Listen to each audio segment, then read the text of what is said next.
Hi, summer special banana milk shake ఎలా చేయాలో చూద్దాము. స్వీట్నెస్ కోసం ఖర్జూరా కిస్మిస్ తీసుకున్నాను. ఖర్జూరాలు సీడ్ తీసుకొని వేసుకోవాలి. ఇంకా మీరు షుగర్ వేసుకోవాలనుకుంటే ఖర్జూరా కిస్మిస్ అవసరం లేదు. షుగర్ వేసుకోవడం కన్నా ఖర్జూరా వేసుకోవడం చాలా బెటర్. ఒక బనానా తీసుకున్నాను, కట్ చేసుకొని మిక్సీలో వేసుకోండి.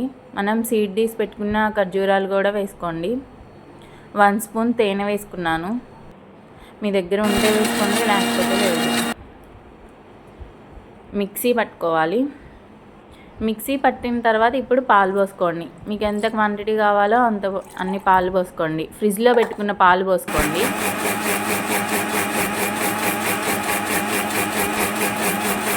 ఐస్ అదంతా ఏం వేయట్లేదు, నార్మల్గానే చేస్తున్నాను.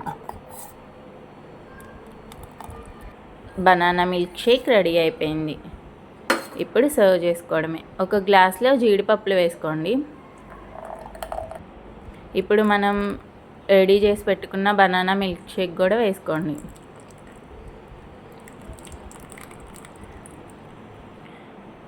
పైన కొన్ని జీడిపప్పు వేసుకోండి, చాలా టేస్టీగా ఉంటుంది.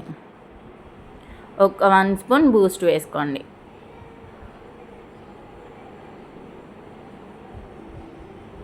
ఎంతో టేస్టీగా ఉండే బనానా మిల్క్ షేక్ రెడీ అయిపోయింది. టేస్ట్ చేసి ఎలా ఉందో చెప్దాం.